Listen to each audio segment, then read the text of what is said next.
Dear students, আজ আমি তোমাদের কষে দেখি 5.1-এর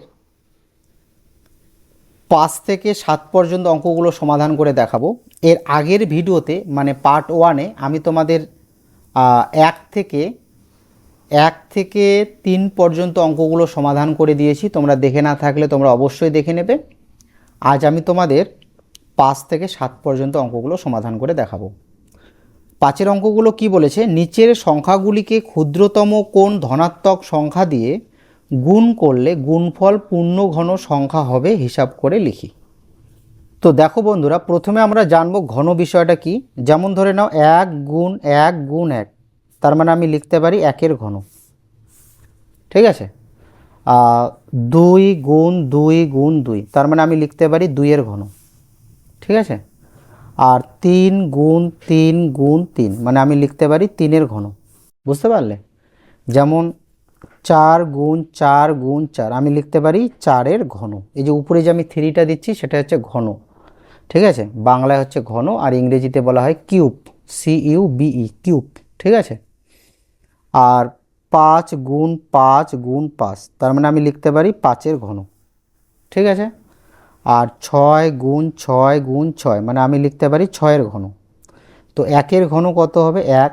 2-এর ঘন মানে 2 দুগুণা 4, 4 দুগুণা 8। আর 3-এর ঘন মানে কত হবে? 27। 4-এর ঘন হবে কত? 4 4 16, 4 16 64। আর 5-এর ঘন কত হবে? 5 5 25, 5 25 125। আর 6-এর ঘন কত হবে? 6 6 36। 36কে যদি আমরা 6 দিয়ে গুণ করি তাহলে 6 6 36, হাতে 3, 3 6 18, 3 21, 216। তো এই 1 8 27 64 125 216 এগুলো হচ্ছে পূর্ণঘন সংখ্যা, মানে এই সংখ্যাগুলোকে আমরা ঘন হিসাবে লিখতে পারি। বুঝতে পারলে? যেমন 7-এর ঘন 7 গুণ 7 গুণ 7, তার মানে আমি লিখতে পারি 7-এর ঘন। 8 গুণ 8 গুণ 8, তাহলে কী হবে? 8-এর ঘন। 9 গুণ 9 গুণ 9, মানে আমি লিখতে পারি 9-এর ঘন। 10 গুণ 10 গুণ 10, মানে আমি লিখতে পারি 10-এর ঘন। বুঝতে পারলে? তাহলে 7-এর ঘন মানে 7কে গুণ করতে হবে 3 বার। ঠিক আছে। তাহলে কত হবে? 7 7 49, 49কে যদি আমরা 7 দিয়ে গুণ করি তাহলে কত হবে? 49 আর 7, 7 লং 63, 3 হাতে 6, 4 7 28 আর 6 28, 29 30 34। ঠিক আছে। তাহলে কত হবে? 343। বুঝলে? আর 8-এর ঘন মানে 8কে 3 বার গুণ করতে হবে। তাহলে এই যে সংখ্যাগুলো আছে এই সংখ্যাগুলো হচ্ছে পূর্ণঘন সংখ্যা, মানে যে সংখ্যাগুলোকে আমরা ঘন হিসাবে লিখতে পারি। যেমন 8-এর ঘন মানে কি? 8কে 3 বার গুণ করবে, 8 8 64, 64কে 8 দিয়ে গুণ করবে, তাহলে 4 8 32, 2 হাতে 3, 6 48 আর 3 51, 512। তাহলে 512 হচ্ছে কি? পূর্ণঘন সংখ্যা। আর 3-এর ঘন কত হবে? 3 9-এর ঘন হবে লয় লং 81, 81কে যদি আমরা 9 দিয়ে গুণ করি তাহলে 9 × 9 8 লং 72, 729। আর 10-এর ঘন মানে 10 3টা মানে 1000। ঠিক আছে। তো এই যে সংখ্যাগুলো তোমরা দেখতে পাচ্ছ এগুলো হচ্ছে পূর্ণঘন সংখ্যা। ঠিক আছে। এবার এই যে 5-এর যে অঙ্কগুলো আছে এই অঙ্কগুলো, এই যে সংখ্যাগুলো যে আছে, এই যে 5-এর অঙ্কে যে সংখ্যাগুলো আছে 675, 200, 108, 121 আর 1225, এগুলো কিন্তু পূর্ণঘন সংখ্যা নয়, মানে এগুলোকে আমরা এভাবে কিন্তু প্রকাশ করতে পারবো না এভাবে। ঠিক আছে। তো এগুলো পূর্ণঘন সংখ্যা নয়।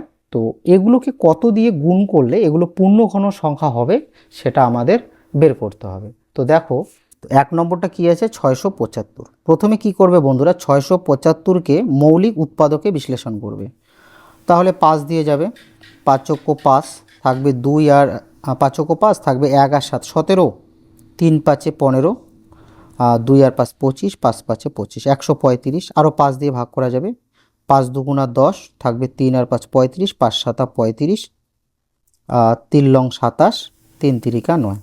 তাহলে 675কে মৌলিক উৎপাদকে বিশ্লেষণ করে কি পাওয়া গেল? 5 গুণ 5 গুণ 3 গুণ 3 গুণ 3। ঠিক আছে। তাহলে এখানে 5 গুণ 5 মানে 5-এর বর্গ, আর 3 গুণ 3 মানে 3-এর ঘন। বুঝতে পারলে?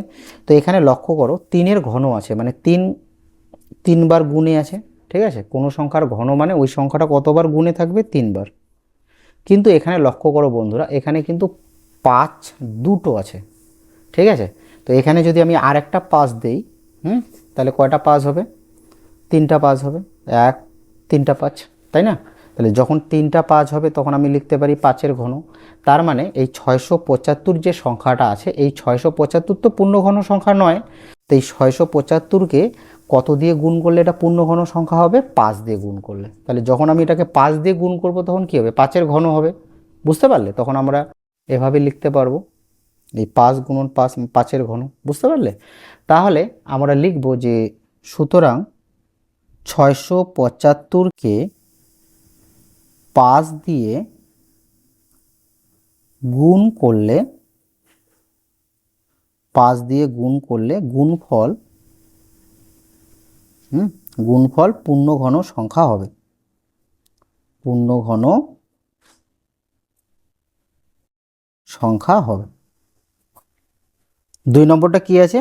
200। তো 200কে প্রথমে মৌলিক সংখ্যা দিয়ে এভাবে বিশ্লেষণ করব, মৌলিক উৎপাদকে। তাহলে 4 5 20 আর 0 40, 5 8 40, 4 2 8, 2 2 4। তাহলে 200কে মৌলিক উৎপাদকে বিশ্লেষণ করে কি পাওয়া গেল? 5 গুণ 5, 2 গুণ 2 গুণ 2। তাহলে আমি লিখতে পারি 5, 5-এর বর্গ আর 2-এর ঘন।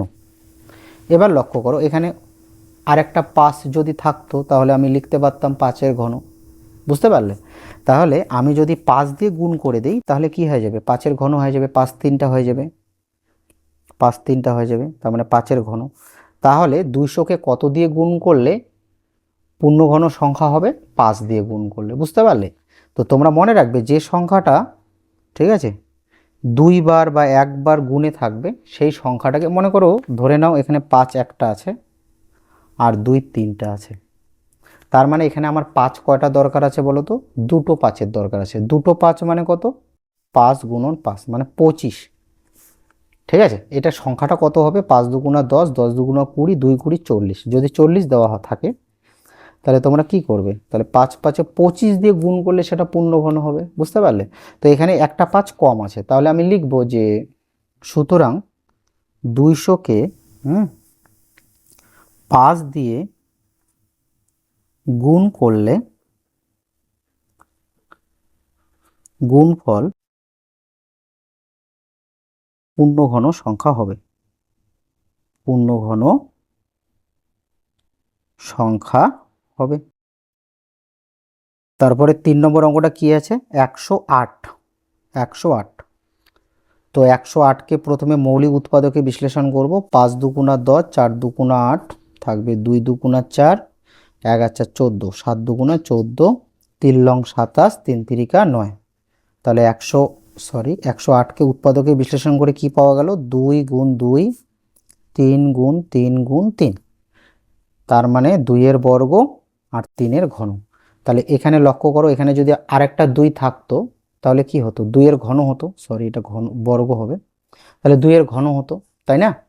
তো এখানে কি করতে হবে? একটা 2 লাগবে, একটা 2 দিয়ে যদি আমরা এটাকে গুণ করি তাহলে এটা পূর্ণঘন সংখ্যা হবে। তাহলে লিখব যে সুতরাং 108কে 2 দিয়ে গুণ করলে, 2 দিয়ে গুণ করলে গুণফল পূর্ণঘন সংখ্যা হবে, সংখ্যা হবে। 4 নম্বরটা কি আছে? 121। 121 মানে 11 11 121, তাই না?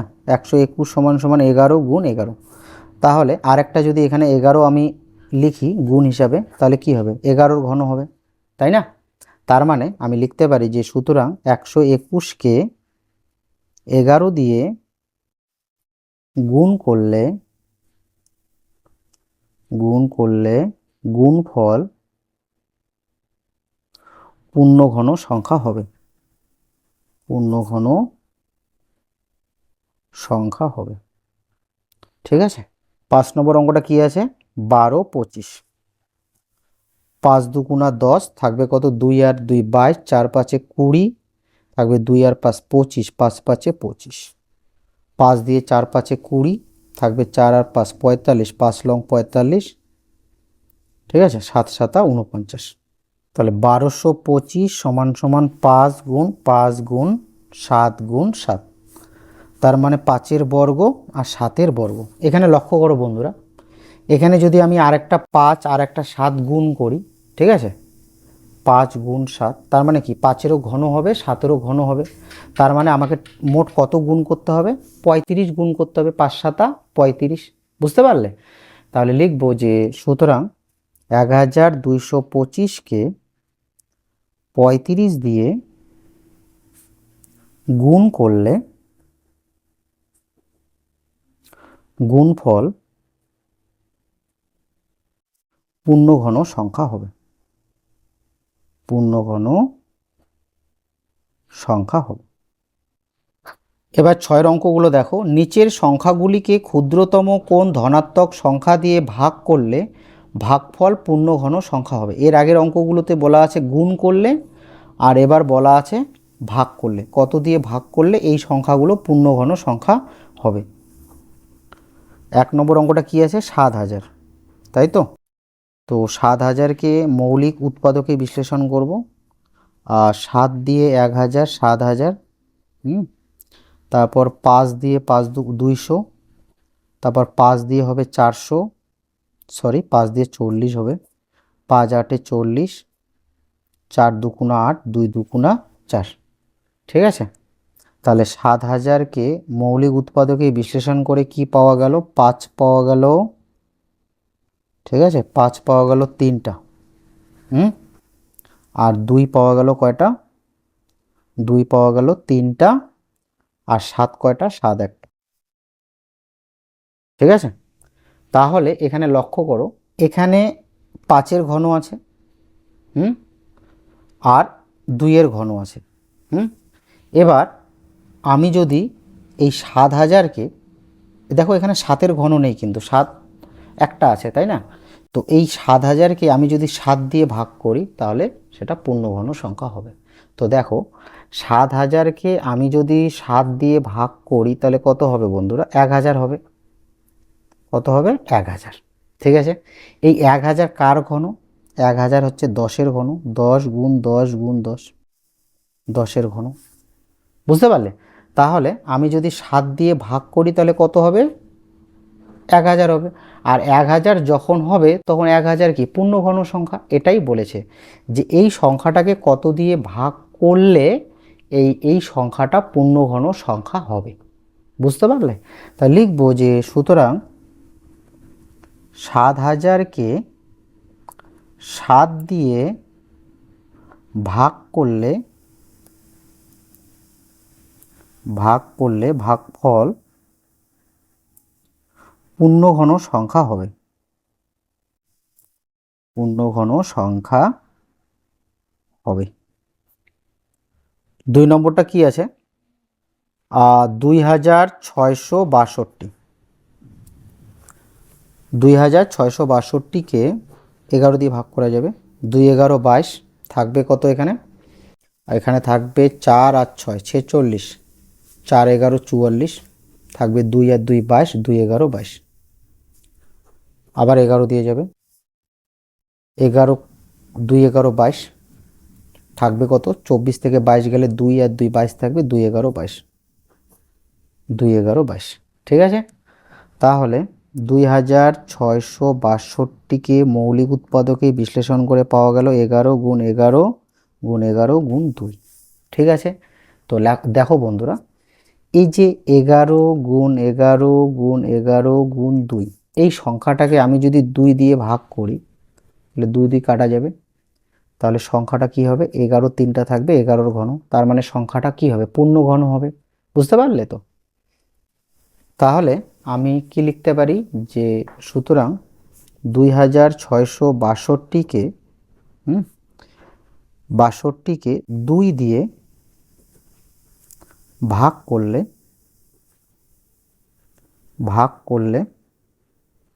ভাগফল পূর্ণঘন সংখ্যা হবে, পূর্ণঘন সংখ্যা হবে। আচ্ছা 3 নম্বর অঙ্কটা কি আছে? 4394, তাই না? এই 4394 2 দিয়ে ভাগ যাবে, 2 দুগুণা 4 থাকবে 3, 2 ও 2 থাকবে কত, 1 আর 9 19, 9 দুগুণা 18 হাতের 1, 1 আর 4 14, 7 দুগুণা 14। এবার 13 দিয়ে ভাগ করা যাবে, তাহলে 13 দিয়ে ভাগ করলে কত হবে, 169 হবে। তারপর 13 13 169, ঠিক আছে। তাহলে 4394 কী হবে, 2 গুণ 13 গুণ 13 গুণ 13, তার মানে 2 গুণ 13 ঘন। তো এখানে লক্ষ্য করো বন্ধুরা, এই যে 2 গুণ 13 গুণ 13 গুণ 13, ঠিক আছে, এই সংখ্যাটাকে আমি যদি 2 দিয়ে ভাগ করি তাহলে 2 দিয়ে কাটা যাবে, তার মানে 13 ঘন থাকবে, তাহলে সংখ্যাটা পূর্ণ ঘন হচ্ছে, তাই না। তাহলে লিখব যে সুতরাং 4394কে 2 দিয়ে ভাগ করলে ভাগফল পূর্ণ ঘন সংখ্যা হবে, ঠিক আছে। 4 নম্বর অঙ্কটা কি আছে, 6750, 5 দিয়ে ভাগ করা যাবে, 5 চৌক 5 থাকবে 1 আর 7 17, 3 5 15, 15 থাকলো কত, 2 আর 5 25, 5 5 25 আর 0, আবার 5 দিয়ে যাবে, 5 দুগুণা 10 থাকবে 3 আর 5 35, 5 7 35 আর 0, তারপরে 3 দিয়ে 3 লং 27 আর 0, 3 30 90, 3 10 30 আর 5 দুগুণা 10, ঠিক আছে। তাহলে 6750কে মৌলিক উৎপাদকে বিশ্লেষণ করে কি পাওয়া গেল, 5 3টা, 5 গুণ 5 গুণ 5, 5 3টা, 5 3টা আর 3 3টা আর 3 3টা আর 2, ঠিক আছে। তো এখানে লক্ষ্য করো 5-এর ঘন 3-এর ঘন। এবার আমি যদি এটাকে 2 দিয়ে ভাগ করি তাহলে কি 2 কাটা যাবে, তাহলে সংখ্যাটা পূর্ণ ঘন সংখ্যা হবে। তাহলে লিখতে পারি যে সুতরাং 6750কে 2 দিয়ে গুণ করলে গুণফল পূর্ণ ঘন সংখ্যা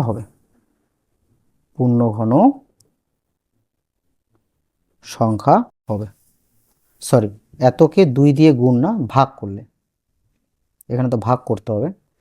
তো 6750কে 2 দিয়ে ভাগ করলে এখানে ভাগফল হবে,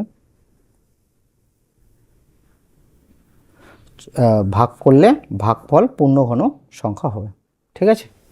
5 নম্বর অঙ্কটা কি আছে, 675, 5 দিয়ে ভাগ করা যাবে, 5 চৌকো 5 থাকবে 1 আর 7 17, 3 5 15, 2 25, 5 5 25, 5 দুগুণা 10, 5 7 35, 3 লং 27, 3 3 9, ঠিক আছে। তাহলে 5 গুণ 3 গুণ 3 গুণ 3, ঠিক আছে। তাহলে এখানে 675 সমান সমান কি পেলাম, 5 পেলাম 2টো আর 3 পেলাম 3টা। তো দেখো বন্ধুরা এখানে কি আছে, 5 গুণ 5 গুণ 3 গুণ 3 গুণ 3, ঠিক আছে। তো এই সংখ্যাটাকে আমরা যদি 5 গুণ 5 দিয়ে ভাগ করি তাহলে কি হবে, সেটা 3-এর ঘন হবে, 5 5 কেটে যাবে, 5 5 কেটে যাবে, থাকবে 3-এর ঘন। তার মানে আমাকে মোট কত দিয়ে গুণ করতে হবে, মোট কত দিয়ে ভাগ করতে হবে, 25 দিয়ে ভাগ করতে হবে, বুঝতে পারলে, কত দিয়ে ভাগ করতে হবে, 25। তো লিখব যে সুতরাং 675কে 25 দিয়ে ভাগ করলে ভাগফল পূর্ণ ঘন সংখ্যা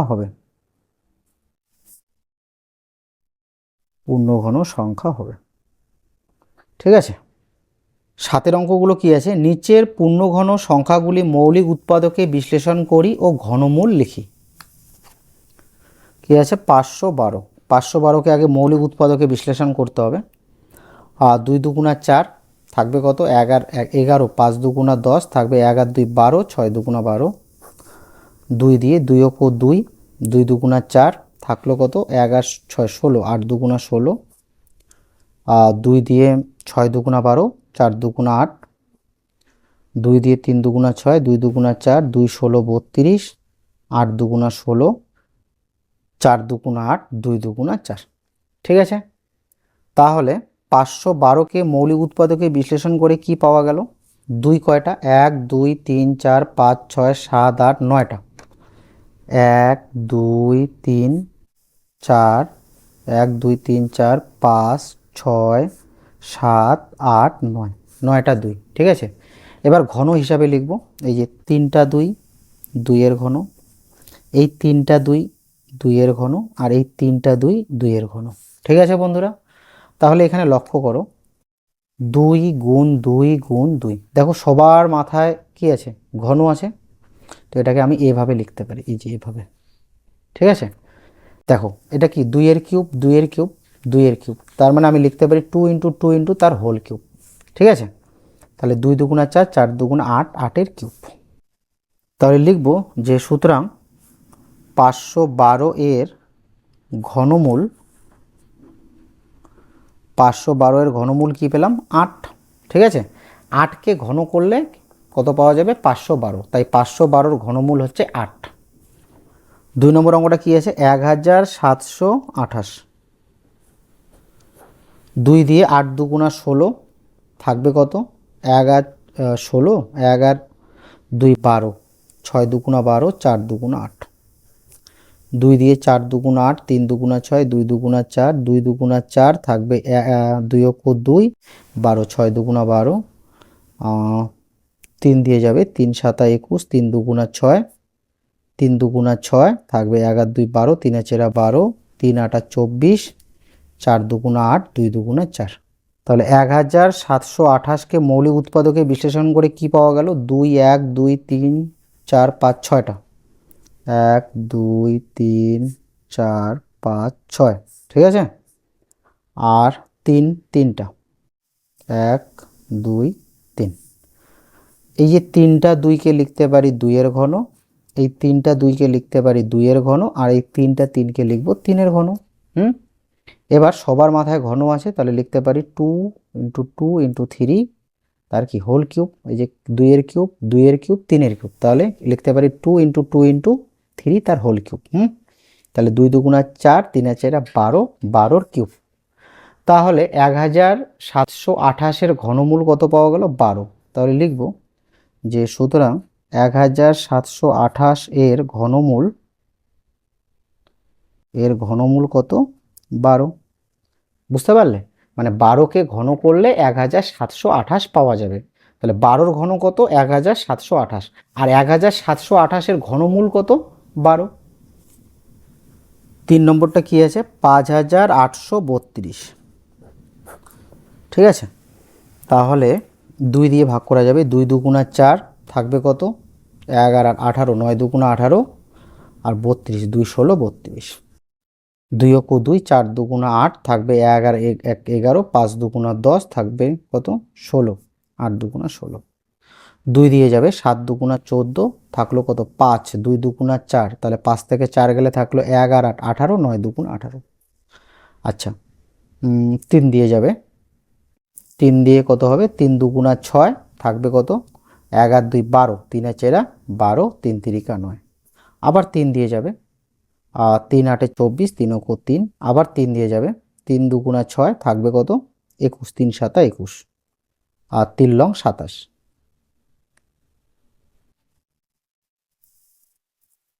3 3 9। তাহলে 5832-কে মৌলিক উৎপাদকে বিশ্লেষণ করে কি পাওয়া গেল? 2 পাওয়া গেল 3টা, 1 2 3, আর 3 কয়টা? 6টা। 1 2 3 4 5 6, 6টা। 3 4 5 6। এই 2 3টা হচ্ছে 2 এর ঘন লিখতে পারি, আর এই 3 3টা হচ্ছে 3 এর ঘন, আর এই 3 3টা হচ্ছে 3 এর ঘন। তাহলে লিখতে পারি 2 ইন্টু 3 ইন্টু 3 কি তার সবার মাথায় এইভাবে ঘন দেব। তাহলে 2 দুগুণা 4, 3 আর 4 12, তাহলে কত, সরি 3 দুগুণা 6, 3 6 18, তাহলে কত হবে 18 ঘন। তার মানে 5832 ঘনমূল কত পেলাম 18। তাহলে লিখবো যে সুতরাং 5832 ঘনমূল কত 18। 4 নম্বর অঙ্কটা কি আছে, 15625 5 দিয়ে ভাগ করা যাবে, 3 5 15, 5 5 থাকবে, 1 আর 2 12, 5 দুগুণা 10 থাকলো 25, 5 5 25, 5 6 30 থাকলো, 1 আর 2 12, 5 দুগুণা 10 থাকলো 2 5 25, 5 5 25, 5 5 থাকলো, 1 আর 2 12, 5 দুগুণা 10 থাকলো 25, 5 5 25, 5 25 125, 5 5 25, তাহলে 15625। তাহলে 5 কয়টা, 1 2 3 4 5 6টা, 1 2 3 4 5 6। তাহলে কি লিখতে পারি, এই যে 5 কিউব, তাহলে লিখতে পারি 5 × 5 তার হোল কিউব, তাহলে 25 কিউব। বোঝা গেল? তাহলে 15625 ঘনমূল হচ্ছে 25, মানে 25কে ঘন করলে 15625 পাওয়া যাবে। বুঝতে পারলে? তাহলে লিখবো যে সুতরাং 15625 ঘনমূল 25। 5 নম্বর অঙ্কটা কি আছে, 10648 2 দিয়ে ভাগ করা যাবে, 5 দুগুণা 10, আর 3 দুগুণা 6, 2 দুগুণা 4, 4 দুগুণা 8, আবার 2 দিয়ে ভাগ করা যাবে, 2 দুগুণা 4 থাকবে, 1 আর 3 13, 6 দুগুণা 12 থাকলো, 1 আর 2 12, 6 দুগুণা 12, 2 দুগুণা 4, আবার 2 দিয়ে ভাগ করা যাবে, 2 ও 2, 3 দুগুণা 6, 3 দুগুণা 6, 2 ও 2, 11 ঘর নামতা দিয়ে ভাগ করা যাবে, 11 ও 11 থাকবে কত, 2 আর 3 23, 2 11 22 থাকবে কত, 11 11 11 को 11, 11 11 121। ঠিক আছে? তাহলে 10648কে মৌলিক উৎপাদকে বিশ্লেষণ করে পাওয়া গেল 2 3টা আর 11 3টা। তাহলে লিখতে পারি 2 এর কিউব 11 এর কিউব, তাহলে লিখতে পারি 2 × 11 তার হোল কিউব, তার মানে 2 11 22 কিউব। ঠিক আছে? তাহলে এখানে লক্ষ্য করো, এটাকে লিখতে পারি 10648 এর ঘনমূল। দেখো বন্ধুরা, এভাবেও তোমরা লিখতে পারো, এর ঘনমূল কত 22। ঠিক আছে? এভাবেও কিন্তু লেখা যায়।